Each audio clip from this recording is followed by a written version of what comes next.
All right, Jesse on Fire. Welcome back to the channel. Big day, you guys. Like legit, big day for me. Big milestone today, and we're going to talk about that in a second. But first, let me just tell you what's going to be in the video. We're going to talk about Conor McGregor getting arrested. His car's impounded. He's in the slammer again in Dublin for driving recklessly.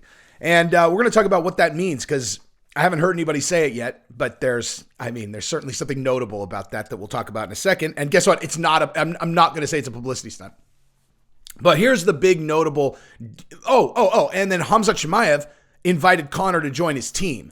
That's a really big deal, which also would be one of the most symbiotic relationships you could ever have in the history of the sport. Okay, so we're going to talk about those things. But first, I need to take a moment, because I was in a Twitter space, the Marshall Anu cryptocurrency Twitter space, which, by the way, I'm up 30%, son. Who's up 30%, son? Me. I bought 5 days ago. I'm up 30%, dude. You know how smart that makes you feel when you hit like that? 30%, dude. And I bought a fair amount, like enough to where I feel pretty good about myself, So there's that. So anyway, I was in the Marshall Anu Twitter space with Chael Sonnen, and Chael Sonnen stopped the presses and was like, you guys, hang on, let me just say something.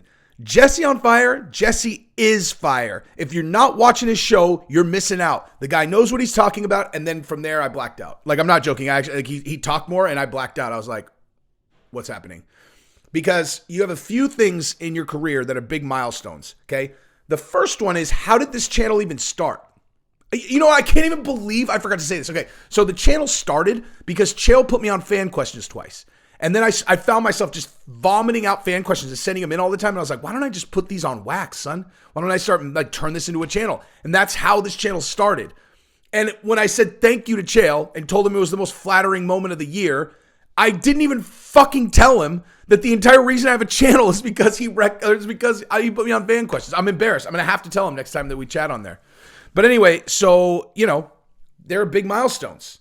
And Chael Sonnen recommending your channel, just the fact that he even has ever watched my stuff, that's a big one. But recommending it, that's a big one. Thank you guys for the support. Seriously. Thank you guys very much. And, and then the ultimate one is end up on Joe Rogan, which will happen at some point. And it'll be, I've seen myself in that studio 1,000 times, like 1,000,000 times. I visualize myself there all the time. And I know I'll get there eventually. And that'll be a really big moment. But this was not a small one either.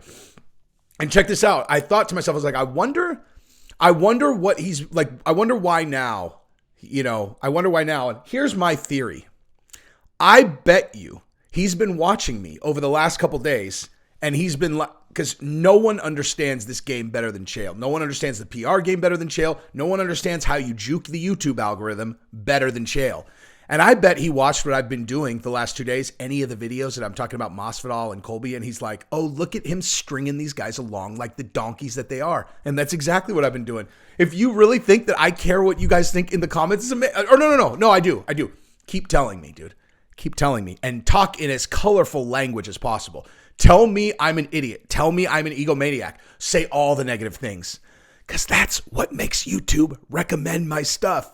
I'm just saying, this is the only reason I'm doing this is because a couple of people who I really actually respect their opinions, they email me, they're like, dude, you're coming off crazy. And I'm like, dude, I'm baiting these guys on purpose. They're all, oh, duh. I'm like, Jesus, man.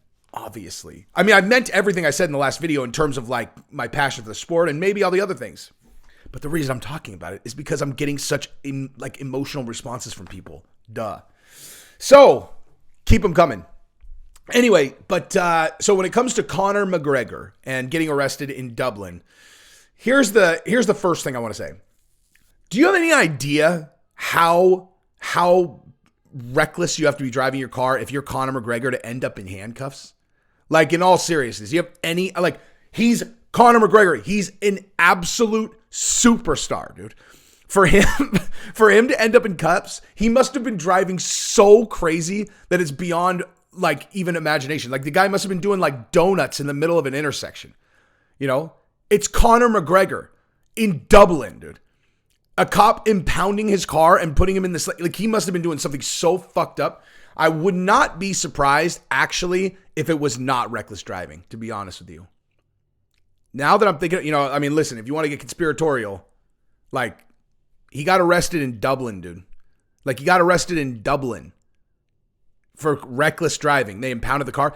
Either he was driving 160 miles an hour or 180 kilometers an hour or whatever, or doing something crazy, or maybe something else, you know, like maybe Conor got arrested and they put out a different story. I don't know. I mean, who knows? Because you have to be doing something like for Conor to get his car impounded and for him to end up in cuffs, he has to have done something serious because he's an enormous star. He has incredible money. Like a regular, they're not just going to like arrest him for like, you know, he's like, hey, you're driving 90 miles an hour. Slap the cuffs on him. This moment is going to reverberate through your life for years. You're never going to live this moment down, Conor McGregor. I don't know why the Irish cop sounds like a Kentucky Fried Chicken, but, you know, it is what it is. Anyway, but so we'll see what comes out of that. Here's the thing, though. So on Khamzat Chimaev trying to recruit him to the team, if you guys recall, Bisping had a story about Khamzat Chimaev doing some crazy donuts. Or not donuts. Yeah, no, donuts, actually. Him and Darren Till were doing donuts, driving like lunatics. He's like, I don't even think Khamzat has a license. So these guys will be literally like, they're like competing for who can be the most reckless driver in the UFC, you know? And I wonder who's going to win that because, I mean, Conor is a pretty reckless gentleman if I have, you know. Why is my microphone like falling over the place? What's changed? What's changed, you guys? I don't understand. Why is it doing this now? But anyway, so here's what I want to say about this. If Conor joins Khamzat's team, like, as a matter of fact, I think Khamzat is actually managed by Paradigm. Don't quote me on that.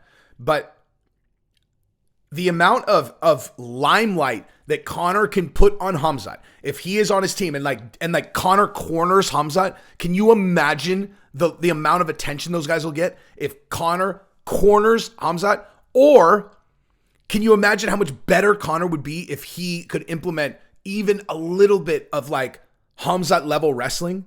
Because like seriously, who does he have in his camp that's like an elite wrestler, right? Like I'm asking. There might be an answer to that. But I don't know the answer. You like Khamzat's as elite a wrestler as we have, I think, right? Like as far as I know, in terms of, you know, coming from that part of the world, he seems pretty elite to me. So, I mean, that seems like it would be all benefit for both guys. But we'll see. I don't really have anything to add to that except that Conor and Darren Till would be amazing also, dude. Think about that. That's the new Rat Pack. The new like MMA Rat Pack is fucking Darren Till, Khamzat Chimaev, and Conor McGregor. By the way, I want in, dude. Okay? If you guys need a commentator on your team, I'm your fucking Huckleberry, dude. I'm a little bit older than you guys, but I'm just as good looking and I'm just as fucking wild, dude. Okay? You guys can fight and I can talk, dude. Nobody talks like me except Conor. So, yeah. Actually, Darren Till's pretty good too. Fuck, dude, we could take a fucking show on the road where Khamzat lacks in speaking English. I can pick that up, dude. Like where I lack in fighting, Khamzat can pick that up, and where he lacks in speaking English really well and be like he's probably like in his native language, he's probably just as clever as us. But I could take that on, dude. So in terms of speaking English, I got that, dude. Because he's obviously super cool and he's the toughest bastard in the fucking UFC. Let's do this. Put me in the Rat Pack, dude. I want in. And if you guys haven't heard, Chael Sonnen thinks I have a really good show. So there's that. Anyway, yeah, you guys keep on commenting. Go all my Masvidal and Colby videos. Just tell me all your theories. Tell me exactly why you know for sure that the beef is real. Okay, so let me tell you what I'm really doing. So like I said, if George gets charged, he gets charged. The only reason I'm bringing this up is I just want to say this. What I realized with the George and Colby thing is I tapped into this thing that is actually, I didn't even realize there was a way to do it in MMA, which is tap into that thing where people argue on Twitter, where like, you know, like where people argue over politics. Like you don't want to talk about politics on an MMA channel, which is why I have another channel. But I figured out a way to start the same thing. Okay, so the way my first video went viral was that thing where I made Georgia stop crying, and all these moms started getting angry about it. And so as soon as they started getting angry, it started getting millions of views. That's how I figured out that if you get people to argue in the comments, it boosts your stuff. So that's why I do it. And I waited till the very end of this to tell you guys that because they won't have waited this long. They're all, is he going to say something I can be really angry at? If not, I'm out of here. I'm out. I'm going to go suck my dad's balls. My dad's got balls that need polishing. I'm going to suck them dry. What? Suck them dry? I'm going to spit polish his balls. And then I'm going to comment to Jesse on fire because I'm angry. I'm mad. I baited you guys, dude. I fucking baited you and you fell for it. I love you guys. Peace.